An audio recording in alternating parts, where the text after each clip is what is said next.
അതുപോലെ തന്നെ ഉപദ്രവങ്ങൾ, ബുദ്ധിമുട്ടുകൾ, വിഷമങ്ങൾ നീക്കിത്തരാൻ കഴിഞ്ഞ കാലത്ത് നീക്കിത്തന്നത്, നിലവിലുള്ളത് നീക്കാവുന്നത്, ഭാവിയിൽ വരാനിരിക്കുന്നതിനെ സംബന്ധിച്ച് നീക്കിത്തരാൻ കഴിവുള്ളവൻ ഒരുവനായ അള്ളാഹു അല്ലാതെ മറ്റാരുമില്ല.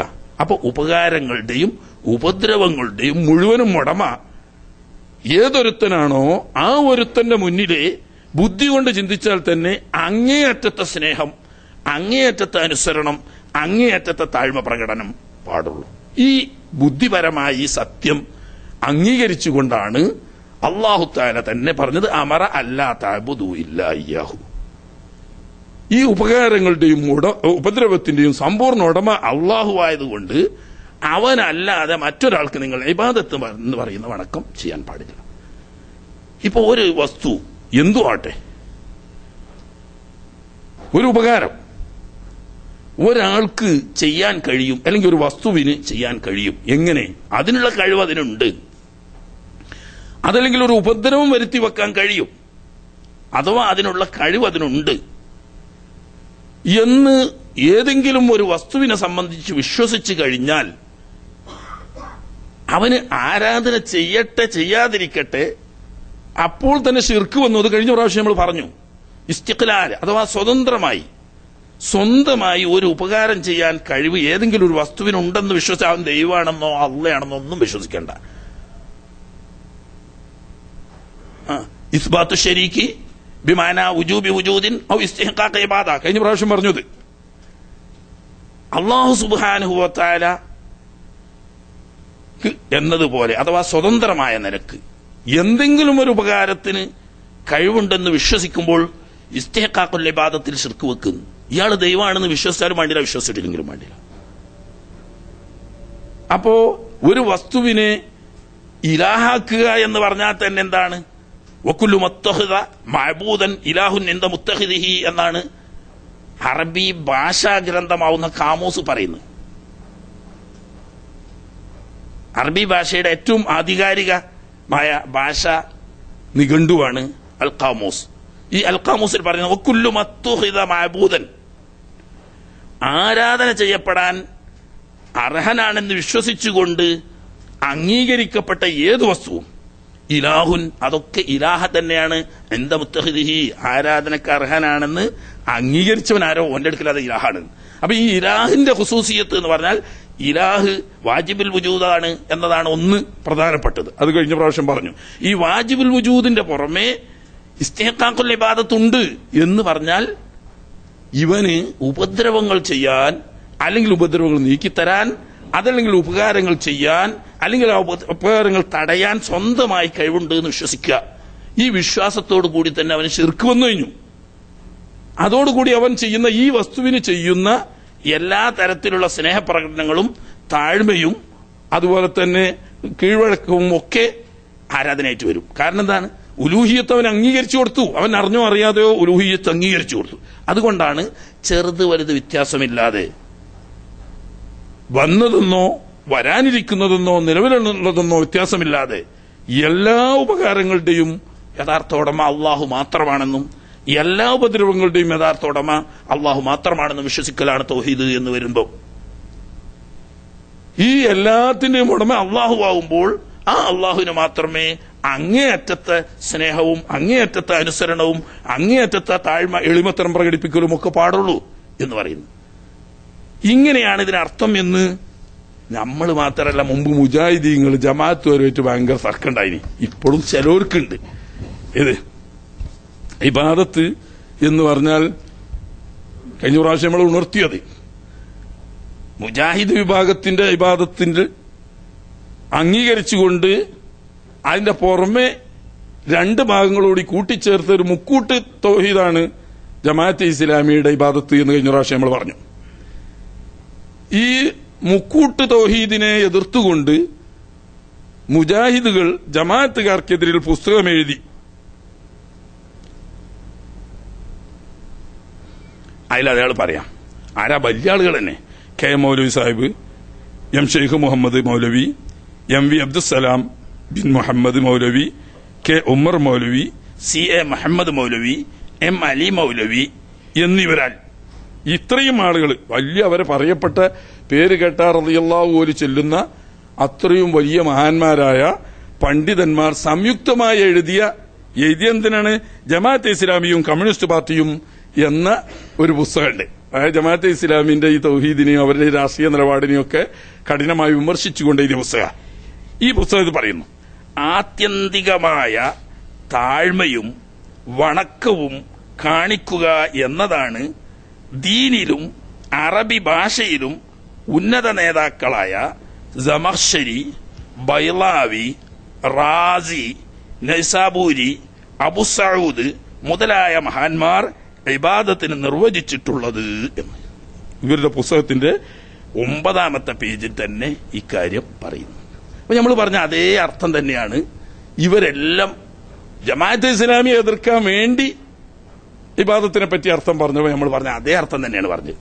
നമ്മളൊക്കെ പറയുന്നത് പോലെ തന്നെ ഇതാരും നമ്മളാരെങ്കിലും 4 ആളുകൾ കൂടിയിരുന്ന് ആലോചിച്ചോ സ്വയം ചിന്തിച്ചോ കണ്ടെത്തേണ്ടതല്ല. പൂർവികരായ ഖുർആൻ പണ്ഡിതന്മാരായ ഹദീസ് പണ്ഡിതന്മാരായ സലഫ് സ്വാലിഹീങ്ങളായ ഇമാമുകൾ അവരുടെ ആധികാരിക തഫ്സീർ ഗ്രന്ഥങ്ങളിൽ ഇബാദത്തിന് എന്താണോ അർത്ഥം പറഞ്ഞത് അത് അംഗീകരിക്കാനേ നമുക്ക് നിവൃത്തിയുള്ളൂ. നമുക്ക് സ്വന്തമായി കണ്ടെത്തിക്കൊണ്ട് ദീനിൽ ആധികാരികമായ അഭിപ്രായം പറയാൻ അധികാരമില്ല എന്ന് നമ്മൾ പറയുമ്പോൾ അതേ തത്വത്തിൽ അംഗീകരിച്ചുകൊണ്ട് മുൻഗാമികളായ മുഫസ്സിറുകൾ പറഞ്ഞ അതേ വാക്ക് എടുത്തുദ്ധരിച്ചുകൊണ്ട് ഭാഷയിലും അതുപോലെ തന്നെ ഇസ്ലാമികമായ ദീനിയായ കാഴ്ചപ്പാടിലും ഇബാദത്തിന് ഇങ്ങനെയേ അർത്ഥം പറയാവൂ, ഇതാണ് മഹാന്മാരായ മുഫസ്സിറുകളൊക്കെ പറഞ്ഞ അർത്ഥം എന്ന് ഈ മുജാഹിദ് പണ്ഡിതന്മാരൊക്കെ പറയും. ഇനി വേണ്ട ഉമ്മർ മൗലി തന്നെ പറയുന്നുണ്ട് ഒരിക്കൽ, ഇബാദത്ത് എന്നാൽ ആത്യന്തികമായ വണക്കം, താഴ്മയുടെ അങ്ങേയറ്റം എന്നാണ് അർത്ഥം എന്ന് സൽസബീൽ പുസ്തകം 4 ലക്കം 2 പറഞ്ഞിട്ടുണ്ട്. പിന്നെ അതൊക്കെ മാറ്റി പറഞ്ഞു, അത് വേറെ വിഷയം. പിന്നെ മാറ്റി പറഞ്ഞില്ലെന്നല്ല. അപ്പൊ ഈ സത്യം നമ്മൾ ഏകപക്ഷീയമായി അല്ലെങ്കിൽ സമസ്തക്കാരെങ്കിലും യോഗം കൂടിക്കൊണ്ട് പറഞ്ഞതല്ല എന്ന് വരുത്താനാണ് ഇത്രയും കാര്യങ്ങൾ ഞാൻ പറഞ്ഞത്. ഇത് പൂർവികരായ എല്ലാ തഫ്സീർ പണ്ഡിതന്മാരും പറഞ്ഞ അർത്ഥമാണ്. അതിന് ഇമാം റാസി വ്യക്തമായ ന്യായവും പറഞ്ഞിട്ടുണ്ട്. എന്താണ് അത് അങ്ങനെ പറയാൻ എന്താ കാരണം? കാരണമൊന്നുമല്ല, അങ്ങേയറ്റത്തെ വണക്കവും അങ്ങേയറ്റത്തെ താഴ്മ ചെയ്യലും അങ്ങേയറ്റത്തെ സ്നേഹപ്രകടനവും ഉണ്ടാവണമെങ്കിൽ ബുദ്ധിപരമായി ചിന്തിച്ചാൽ തന്നെ ഏറ്റവും വലിയ അനുഗ്രഹം ആരിൽ നിന്ന് ലഭിച്ചോ അവിടേക്ക് ഉണ്ടാവൂ. എന്ന് പറഞ്ഞാൽ ഒരാള് ഒരു ഉടമക്കാരൻ ഒരു സാധനം നൽകുന്നു എന്നൊക്കെ, ഈ ഉടമക്കാരൻ അയാളുടെ കീഴിലുള്ള പണിക്കാരെ കയ്യിൽ കൊടുത്തയച്ചു വേറെ ആൾക്ക് എന്തോ കൊടുക്കാൻ വേണ്ടിയിട്ട്. അങ്ങനെ ഈ പണിക്കാരന്റെ കയ്യിൽ നിന്നിട്ട് കിട്ടിയ ആള് ഈ പണിക്കാരനെ അംഗീകരിക്കുന്നുണ്ട് എന്നത് സത്യം തന്നെയാണ്. അയാളാണല്ലോ അത് ഇവിടെ കൊണ്ടുവന്നത് എന്നുള്ള ആൾക്ക്. പക്ഷെ ഈ പണിക്കാരനോട് അങ്ങേയറ്റത്തെ സ്നേഹമോ അങ്ങേയറ്റത്തെ അനുസരണമോ കീഴ്വഴക്കമോ ഒന്നും കാട്ടേണ്ട യാതൊരു ആവശ്യവുമില്ല. എന്നാൽ അയാളാണത് കൊണ്ടുവന്ന് തന്നത് എന്നൊരു നന്ദി അയാളോട് വേണം. പക്ഷെ ഇത് ഇയാൾക്കെടുത്ത് കൊടുത്തയച്ച ഇതിന്റെ ഉടമക്കാരനോടൊന്ന് നമ്മൾ നേരിട്ട് കണ്ടിട്ട് പോലുമില്ല. മുതലാളി കൊടുത്തയച്ചതാണ്, പണിക്കാരനാണ് നമുക്ക് കൊണ്ടുവന്നത്. മുതലാളി നമ്മൾ നേരിട്ട് കണ്ടിട്ടില്ലെങ്കിൽ പോലും ആ മുതലാളിയോടുള്ളതായ നന്ദി ഈ പണിക്കാരനോട് എന്തായാലും ഉണ്ടാവില്ല. കാരണം മുതലാളി അയാളെ സ്വന്തം വസ്തു നമുക്ക് അയാളുടെ സൗജന്യമായി തന്നതാണ്. തരാൻ വേണ്ടി ഒരാളെ ഏൽപ്പിച്ചു, അയാൾ ഇവിടെ കൊണ്ടുവന്നുള്ളൂ. ഇവിടെ മുതലാളിനെ നമുക്കറിയില്ല. ഈ മുതലാളിനെ എങ്ങനെയാണോ സ്നേഹിക്കുകയും ബഹുമാനിക്കുകയും അനുസരിക്കുകയും ചെയ്യുന്നത് അതേ കൃത്യമായ അളവിൽ ഈ പണിക്കാരനെയും സ്നേഹിക്കുകയും ബഹുമാനിക്കുകയും അനുസരിക്കുകയുമാണെങ്കിൽ ഇയാൾക്ക് എന്തോ ബുദ്ധിക്ക് തകരാറുണ്ട് എന്നുള്ളതാണ് അതിന്റെ അർത്ഥം. ഇയാളെ മറ്റേ കൊടുത്തയച്ച ഇവിടെ കൊണ്ടുവന്നുള്ളൂ. ഉടമക്കാരനോട് ചെയ്യുന്ന അതേ ഉടമക്കാരന് കൊടുക്കുന്ന അതേ സ്ഥാനം ഈ പണിക്കാരൻ എന്താ കൊടുക്കുന്നത്? ഇയാളുടല്ലോ, പണിക്കാരൻ്റെതല്ലോ. അയാൾ ചെയ്തെന്താ അവിടുന്ന് വാങ്ങിയിട്ട് ഇവിടെ തന്നു എന്നല്ലേ ഉള്ളൂ. ഇതേ നിരക്ക് ബഹുമാനപ്പെട്ട അമ്പിയാക്കന്മാർ മുഖേനയോ ഔലിയാക്കന്മാർ മുഖേനയോ സ്വാലിഹീങ്ങൾ മുഖേനയോ എന്തെങ്കിലും ചില ഉപകാരങ്ങളോ ഗുണങ്ങളോ നമുക്ക് കിട്ടിയെന്നിരിക്കാം. പക്ഷേ അവർക്കാർക്കും ഉപകാരം ചെയ്യാനുള്ള ഉടമാവകാശമില്ല. ഉപദ്രവം ചെയ്യാനുമില്ല, ഉപദ്രവത്തെ നീക്കിത്തരാനും ഇല്ല. നന്മ നൽകാനുമില്ല, നന്മ തടയാനുമില്ല. ഇതിനൊന്നിനുള്ള കഴിവ് അമ്പിയാക്കന്മാർക്കില്ല, ഔലിയാക്കൾക്കില്ല, മലായിക്കത്തിനില്ല, അള്ളാഹുവിന്റെ പടപ്പുകളിൽപ്പെട്ട ഒരു പടപ്പിനുമില്ല. നൽകാനും തടയാനുമുള്ള കഴിവില്ല, ഉപകാരമായാലും ഉപദ്രവമായാലും. അതിനുള്ള കഴിവുള്ളത് യഥാർത്ഥ ഉടമക്കാരനാരോ അവന് മാത്രമാണ്. അതുകൊണ്ട് അവന് ചെയ്യുന്നതിന് സമാനമായ സ്നേഹവും വണക്കവും താഴ്മ പ്രകടനവും ഈ ഇടയാളന്മാരോട് ചെയ്യുക എന്ന് പറഞ്ഞാൽ അത് തികച്ചും അനീതിയാണ്. ഇതാണ് അല്ലാത്തവർക്ക് ഇബാദത്ത് ചെയ്യുന്നത് അനീതിയാണ്, ശിർക്ക്, ദുൽമാണ് എന്നൊക്കെ പറയുന്നത്. ദുൽമ് എന്ന് പറഞ്ഞാൽ അനീതി, അസ്ഥാനത്തുള്ള പ്രയോഗം.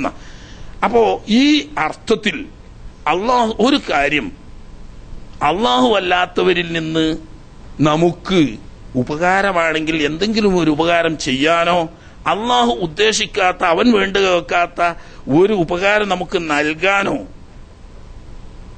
അല്ലെങ്കിൽ അള്ളാഹു നൽകാൻ ഉദ്ദേശിച്ച ഒരു ഉപകാരത്തെ തടയാനോ ഏതെങ്കിലും ഒരു വസ്തുവിന് കഴിവുണ്ടാകുമോ? ഉണ്ട് എന്ന് വിശ്വസിക്കുന്നുണ്ടെങ്കിൽ അത് ശിർക്കാണ്.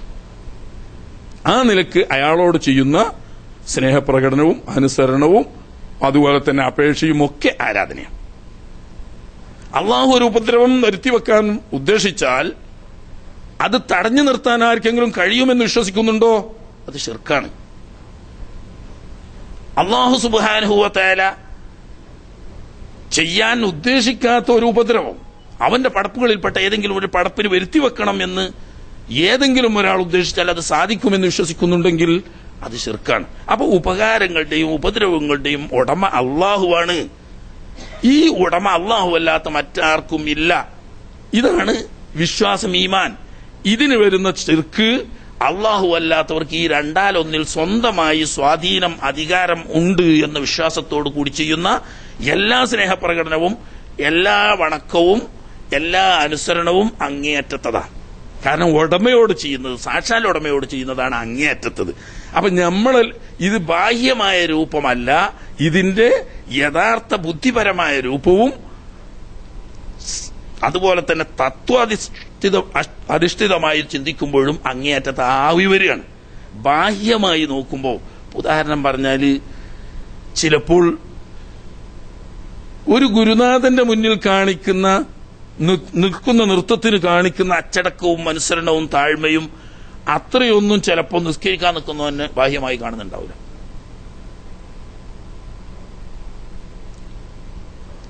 നമ്മളൊക്കെ പുറത്തു വെച്ചു. എന്നാ ഈ നിസ്കരിക്കാൻ നിൽക്കുന്ന നൃത്തം ഇബാദത്താണ്.